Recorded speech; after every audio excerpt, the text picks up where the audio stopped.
네, 주류 언론에서는 이제 조 바이든 민주당 대선 후보가 차기 대통령으로서의 당선이 확실한 것으로 보도하고 있고 당선자라는 호칭을 붙이고 있습니다.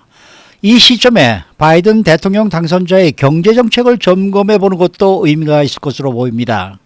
이 바이든 대통령 당선자의 여러 경제 정책이 있지만은 이 가운데 한인들이 알고 있어야 할 내용을 간추려서 이해해 보도록 하겠습니다. 지금 전화에는 ABC 회계법인의 안병찬 대표 연결되어 있습니다. 안녕하십니까? 네, 안녕하세요. 네. 우선 이 조 바이든 대통령 당선자가 내세웠던 경제 정책의 큰 틀, 이 사회 기반 시설과 관련된 정책은 어떤 것들이 있을까요?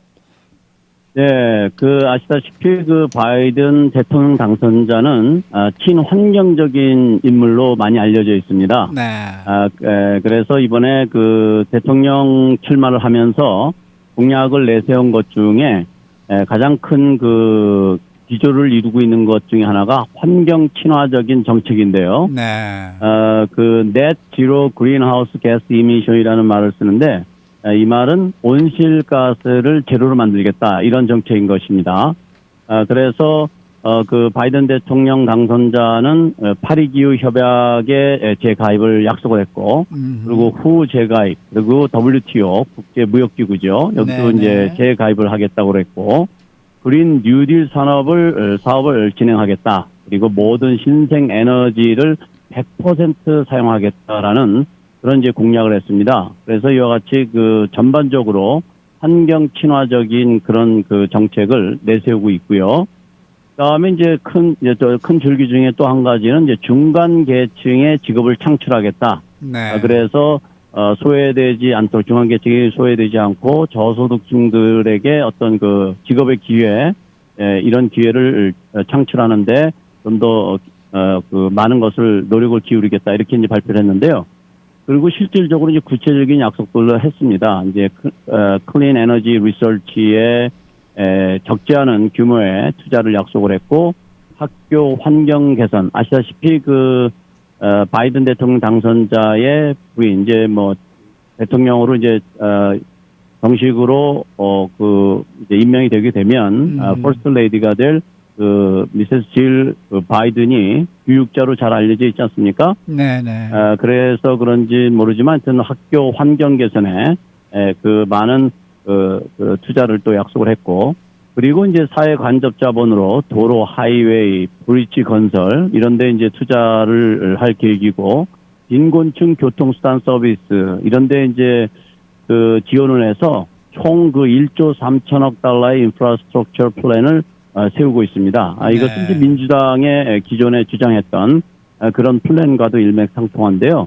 그래서 바이든 대통령 당선자는 이제 크게 둘로 나누어서 환경 친화적인 것 그리고 중간 계층의 직업 창출 이렇게 하다 보니까 앞으로는 이제 어쩌면 환경 친화적인 에너지 사업 쪽에 좀 더 활발한 경제 활동이 일어나지 않을까 이렇게 생각이 듭니다. 네.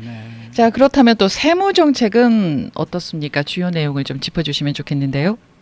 네, 그동안 트럼프 대통령이 집권을 하면서 큰 줄기를 이루었던 것은 세율의 인하, 그렇죠. 그리고 세제 혜택의 증가 이런 형태였다면 네. 바이든 대통령 당선자는 고소득자들에게 세금 부담을 더 주고 네네. 그리고 대기업들에게 세금을 더 부담하게 하는 그런 정책을 공약을 했습니다. 그래서 네. 이제 개인 소득세율 같은 경우에 연소득이 40만 달러 이상일 경우에는 지금 현행 세율인 37%에서 39.6%로 과거에 오바마 정부 때 있었던 그 세율로 다시 환원을 시키고 법인 세율도 지금 21%로 픽스로 인하가 됐는데 이것을 28%로 인상하겠다고 공약을 했고요.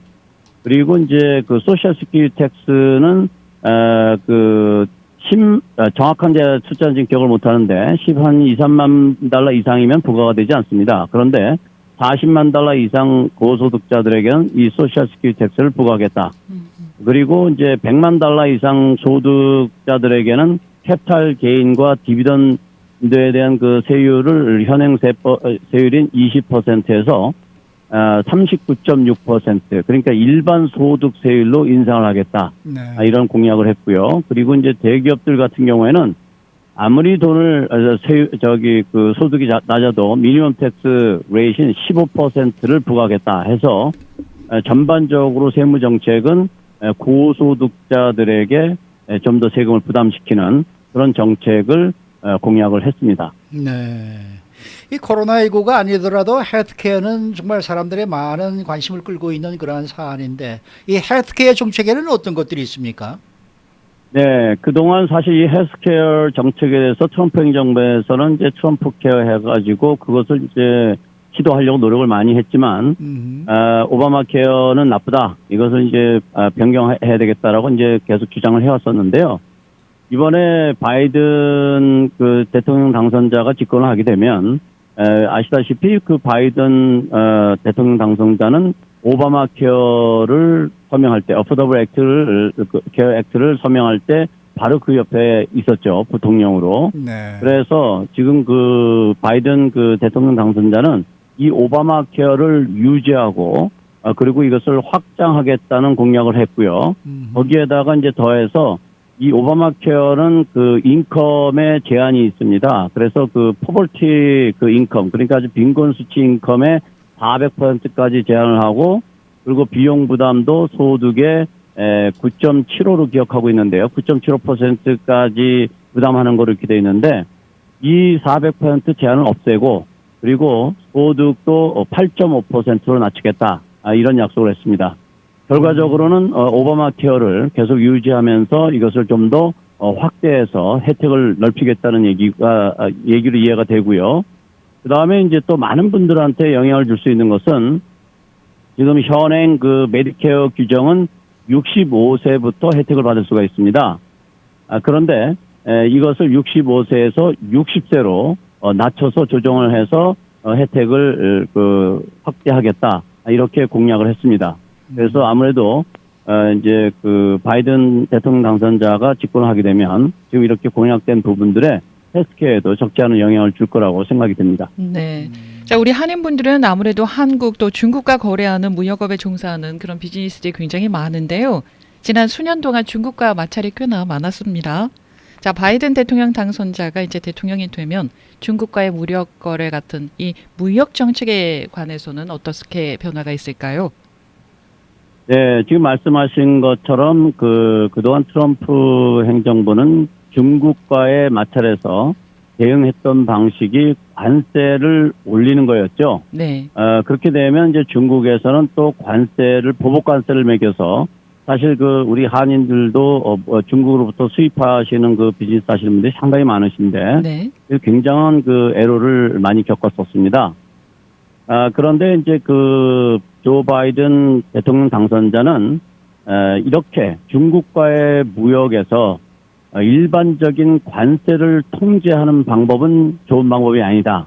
그래서 이런 방법은 피하고 국제 간의 공조, 그리고 국제적인 파트너들과의 연합 전선을 형성해서 어떤 간접적인 압력을 통해서 무역 거래를 통제하겠다. 이런 공약을 내세웠고요.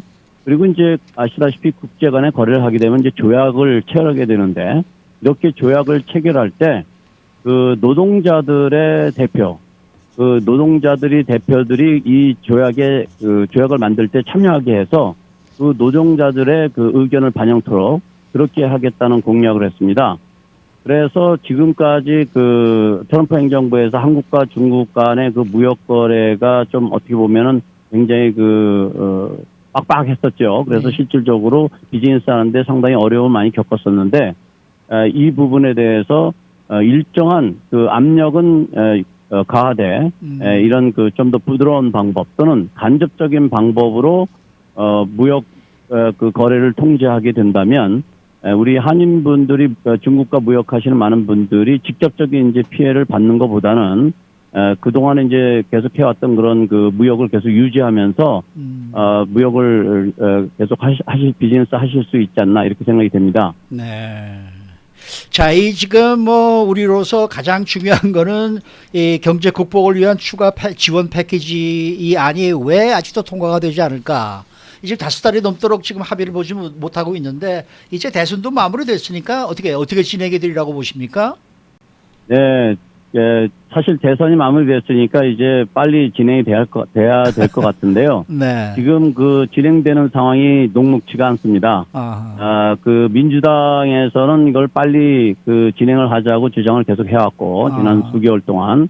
그리고, 그 아시다시피 그 파월 의장도, 빨리 그 지원을 해야 되고 금액도 커야 된다라고 했는데, 최근에 그 상원 그 리더인, 맥코넬 그 상원 의원은, 네. 지금 뭐 경제가 좀 좋아지고 있으니까 이것을 줄여야 되겠다. 오히려 이렇게 얘기를 하고 있어서, 지금 그 결정이 합의가 그렇게 쉽게 우리 마음같이 진행되지 않을 것 같아서 상당히 그 염려가 되고 있습니다. 네, 네. 오늘 말씀 잘 들었습니다. 네, 감사합니다. 네, 지금까지 ABC 회계법원 법인의 안병찬 대표였습니다.